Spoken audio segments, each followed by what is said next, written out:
Hello friends, आज की video में हम बात करेंगे इंपॉर्टेंट कीवर्ड्स और टैग वर्ड्स के बारे में जो सीटेट और TSSB एग्जाम के लिए बहुत ज़्यादा ज़रूरी होते हैं।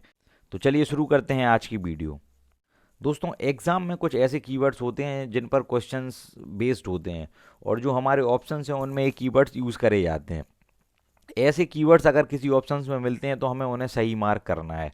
और मोस्ट प्रोबेबली ऐसे ही कीवर्ड्स होते हैं जो सकारात्मक क्वेश्चन पूछे जाने पर हमेशा सही निकलते हैं। तो उनको हम डिस्कस करते हैं। सबसे पहला है प्रजातांत्रिक परिवेश या लोकतांत्रिक परिवेश। इसका मतलब होता है कि कक्षा का ऐसा वातावरण होना जहाँ पर सभी बच्चों को बोलने की आज़ादी हो, वाद विवाद करें, चर्चा परिचर्चा करें, एक दूसरे से संवाद करें, अपने विचारों को शिक्षक और अध्यापकों के साथ साझा कर सकें। तो इसे हम बोलते हैं प्रजातांत्रिक परिवेश। तो अगर ऐसा टैग वर्ड्स आता है तो हमें उसे राइट मार्क करना है। उसके बाद है वास्तविक जीवन से जोड़ना। वास्तविक जीवन से जोड़ने का अर्थ होता है कि जब भी हम किसी छात्र या बालक को पढ़ाते हैं तो अगर हम उसे रियल लाइफ एग्जाम्पल्स बताते हैं तो वह उसके लिए समझना आसान हो जाता है, क्योंकि वह उसके जीवन से जुड़ा हुआ कोई घटना होती है या कोई बात होती है, तो उसे वास्तविक जीवन से जोड़कर हमें समझाना है।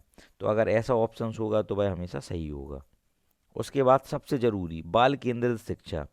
जो हमारा शिक्षण कार्य होगा वह बाल केंद्रित होना चाहिए, चाइल्ड सेंटर्ड। जो हमारी नई शिक्षा नीति है और जो NCF 2005 है उस पर इस बात पर बल दिया गया है कि जो शिक्षण कार्य होना है, शिक्षण कार्य, वह बालक को केंद्र में रखकर किया जाना है। अर्थात बालक के चारों ओर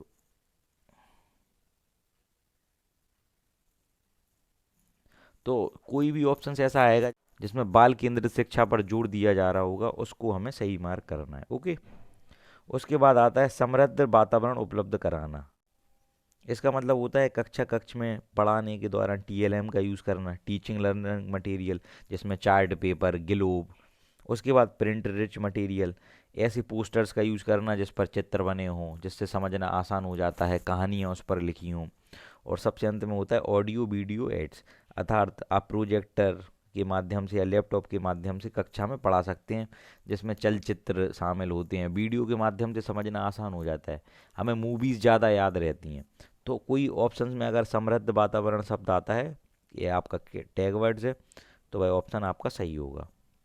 उसके बाद आता है बाल की सक्रिय भागीदारी, एक्टिव पार्टिसिपेशन ऑफ चाइल्ड।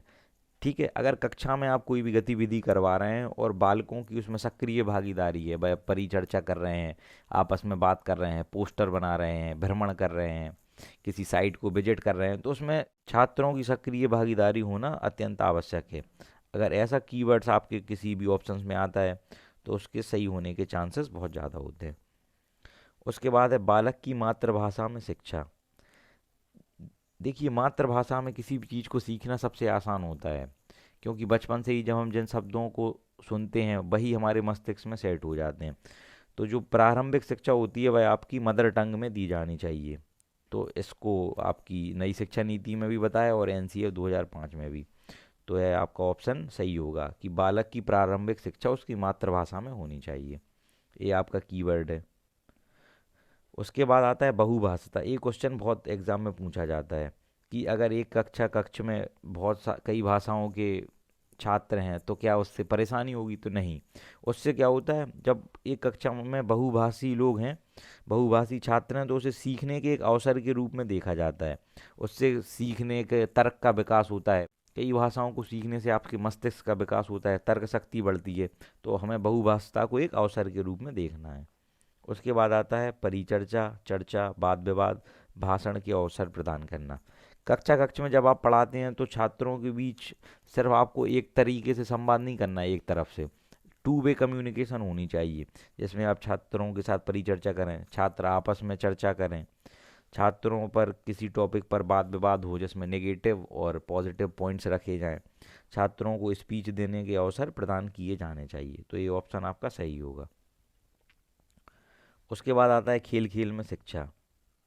खेल खेल में शिक्षा का अर्थ है कि आप कोई ऐसे खेल अपनी कक्षा में खिलवा सकते हैं जिसमें नंबर्स का यूज़ हो, वर्ड्स का यूज़ हो। तो बच्चों में खेल खेल में शिक्षा दी जा सकती है, लर्निंग बाई प्लेइंग। उसके बाद आता है बच्चों को प्रोत्साहन एवं पुनर्बलन देना।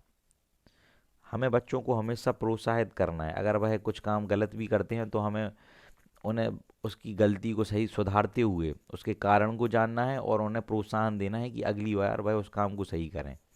और अगर कोई छात्र कक्षा में अच्छा करता है तो हमें तभी तुरंत ही उसे पुनर्बलन देना है, जिससे वह आगे अपने काम को और अच्छे तरीके से कर सके। नेक्स्ट है आपका भ्रमण पर ले जाना, विजिट कराना। जैसे आप एनवायरनमेंट पढ़ा रहे हैं तो आप उसे वातावरण में ले जा सकते हैं, मैदान में घुमा सकते हैं, कई फूल पेड़ पौधों को मतलब रियल लाइफ में जाके दिखा सकते हैं। तो भ्रमण पर ले जाने से बालक की सीखने की प्रक्रिया तेज हो जाती है। उसके बाद है प्रत्यक्ष अनुभव। किसी भी चीज़ को सामने से अगर हम दिखाएं तो उसका हमें प्रत्यक्ष अनुभव हो जाता है और वह घटना हमें सालों साल और जीवन भर याद रहती है। उसमें क्या होता है, पंच इंद्रियों का यूज़ हो जाता है, क्योंकि किसी घटना को हम सामने से देख रहे हैं तो हम आँखों से देख रहे हैं, कानों से सुन रहे हैं और एक दूसरे से उसके बारे में चर्चा कर रहे हैं। तो वह प्रत्यक्ष अनुभव जो किसी भी चीज़ का होता है वह हमें हमेशा याद रहता है। तो हमें शिक्षण कार्य में प्रत्यक्ष अनुभव को भी जोड़ना चाहिए। शिक्षण में अध्यापक की क्या भूमिका होती है? अध्यापक की भूमिका एक सुगमकर्ता के रूप में होती है और दूसरी सुविधा प्रदाता के रूप में एक अध्यापक की भूमिका होती है। और बच्चे की क्या भूमिका होती है? एक लर्नर के रूप में और एक जिज्ञासु। क्योंकि बालक का जो स्वभाव होता है वह जिज्ञासु होता है, वह बहुत क्यूरियस होता है।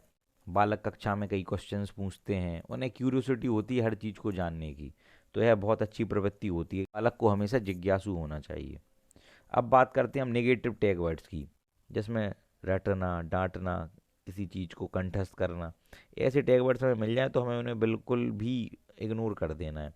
शिकायत करना, निंदा करना या दंडित करना, पनिशमेंट देना, उपेक्षा करना, तिरस्कार करना, कठोर अनुशासन या सख्ती करना अपनी कक्षा में, किताबी ज्ञान को याद करने पर जोर देना। ऐसे टैग वर्ड्स को हमें बिल्कुल भी इग्नोर कर देना है, इन्हें नहीं लगाना है। ओके। कभी कभी ऐसा क्वेश्चन भी पूछा जाता है कि बच्चों में हमें इनके साथ क्या गतिविधियां नहीं करनी है, तो तब हम इनको सही लगाएंगे। जब पूछा जाए नहीं करनी है तो हमें क्या नहीं करना है? रटना, डांटना, शिकायत करना, कठोर अनुशासन या सख्ती करना, किताबी ज्ञान को रटने या याद करने पर जोर देना। तब नहीं पूछा जाए तो फिर ये सही है कि ये सब हमें नहीं करना है। ठीक है। तो दोस्तों ऑल द बेस्ट। अगर आप CDP के नोट्स खरीदना चाहते हैं तो आपकी स्क्रीन पर एक व्हाट्सएप नंबर दिखाई दे रहा होगा, उस व्हाट्सएप नंबर पर आप मैसेज करें। Thank you so much. All the best.